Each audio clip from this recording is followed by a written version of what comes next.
Bukan hal yang asing lagi kalau sebagian besar orang Indonesia gemar menyantap kuliner yang bercita rasa pedas. Jika dalam satu sajian hidangan tidak ada menu kuliner yang pedas, pasti acara makan jadi terasa hambar, seperti sayur tanpa garam. Hampir semua sajian khas Nusantara diberi tambahan sambal yang pedas dan mantap, tak terkecuali bakso. Sebuah jajanan favorit orang Indonesia yang memiliki rasa yang enak, apalagi ditambah sambal, semakin menggugah selera. Namun di balik enaknya semangkuk bakso, ada beberapa penjual yang berperilaku curang dengan mencampurkan cabai busuk di dalam sambal dan isian bakso mereka demi keuntungan semata. Yap, bukan hal yang aneh lagi jika masyarakat Indonesia sangat gemar mengkonsumsi bakso. Bakso akan semakin enak dan lezat apabila ditambah dengan sambal yang akan meningkatkan nafsu makan. Namun di balik lezatnya semangkuk bakso, ternyata ada fakta yang mengejutkan dari bisnis ini. Sebuah makanan dengan campuran daging sapi giling yang dicampur dengan tepung tapioka dan dibentuk mirip bola-bola kecil. Biasanya menggunakan daging sapi, tapi banyak juga orang yang menggunakan daging ikan, ayam, ataupun udang. Bakso sendiri disajikan dalam keadaan panas dengan kuah bening. Biasanya juga ditambahkan mie dan bihun, serta sayur-sayuran. Kemudian di akhirnya ditaburi dengan bawang goreng. Salah satu penjual tersebut adalah Pak Rizky. Sebut saja namanya seperti itu ya. Sebuah penjual bakso yang berjualan selama kurang lebih 7 tahun. Berdasarkan observasi yang kami lakukan, ternyata dalam sebuah sambal dan isian bakso, ada penjual yang mencampurkan dengan cabai yang busuk. Pak Rizky memakai cabai yang busuk pada sambal dan isian bakso merconnya untuk mengurangi biaya produksi, sehingga akan menekan harga jualnya. Hal ini baru ia lakukan beberapa bulan yang lalu. Ia menuturkan ketika harga cabai mahal, maka ia akan melakukan cara ini agar pelanggan tetap menikmati harga murah dikala harga cabai sedang naik. Pak Rizky mendapatkan cabai busuk ini dari pasar tradisional dengan harga yang sangat murah. Harga cabai ketika sedang naik bisa di atas 50.000 per kilogram, sedangkan harga cabai busuk bisa didapatkan sekitar 10.000 saja per kilogramnya. Kategori cabai busuk sendiri ditandai dengan bentuk cabai yang layu, muncul warna putih atau parasit di bagian cabai mulai menghitam, dan beberapa tanda lain yang mudah dikenali. Tentu tanda-tanda busuk itu sudah mengandung zat yang berbahaya bagi tubuh.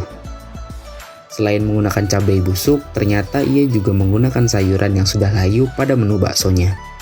Kedua hal ini tentu akan berbahaya jika dikonsumsi dalam jangka panjang.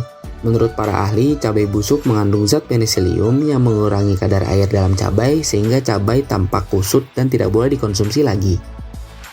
Perwakilan dari Departemen Pertanian Amerika Serikat mengatakan tanaman, buah-buahan, sayuran termasuk cabai dan tomat yang busuk mengandung racun berbahaya. Jika terus dikonsumsi akan menyebabkan kanker hati karena mengandung aflatoksin. Selain itu, mengonsumsi cabai busuk dengan jumlah yang banyak akan berdampak pada masalah pencernaan, seperti diare, terinfeksi jamur, infeksi lambung, bahkan bisa menyebabkan kanker hati.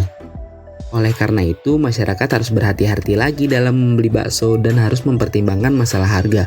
Dengan adanya kasus bakso mercon yang menggunakan cabai busuk yang melanggar etika dalam bisnis ini, menjadikan kita sebagai konsumen harus lebih waspada lagi dalam memilih makanan yang akan dikonsumsi, agar kedepannya tidak menimbulkan masalah, terutama masalah kesehatan. Pada kasus ini, prinsip etika bisnis yang dilanggar yaitu prinsip kejujuran. Prinsip kejujuran merupakan aspek utama dalam sebuah bisnis. Prinsip kejujuran berlaku secara umum baik untuk UMKM ataupun untuk perusahaan besar sekalipun. Nilai kejujuran harus dijalankan oleh semua pihak yang berkaitan dengan kegiatan bisnis. Perusahaan yang menerapkan tinggi nilai kejujuran akan mendapatkan kepercayaan yang tinggi dari masyarakat sekitar dan mitra kerja perusahaan tersebut. Dalam hal ini, Pak Rizky sebaiknya menerapkan hal sebagai berikut. Yang pertama, penjual sebaiknya memakai cabai dengan kualitas yang baik dan tidak boleh menggunakan cabai busuk karena dapat membahayakan kesehatan konsumen. Kemudian yang kedua, penjual harus membuang isian bakso dan sambal yang telah tercampur dengan cabai busuk. Yang ketiga, berkaitan dengan harga cabai yang mahal, sebaiknya penjual membeli cabai secara langsung kepada distributor ataupun kepada tangan pertama untuk mendapatkan harga cabai yang tidak terlalu mahal. Dan yang terakhir, apabila harga semangkuk bakso ingin dinaikkan karena memakai cabai kualitas yang baik, sebaiknya dibarengi juga dengan pelayanan yang ramah dan selalu berorientasi kepada kepuasan konsumen.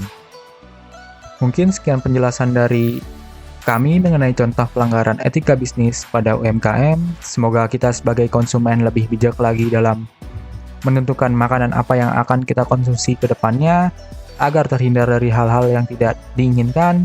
Terima kasih telah menyaksikan. Jangan lupa like, comment, and share ke teman kalian supaya semakin banyak lagi yang waspada terhadap kasus seperti ini. See you.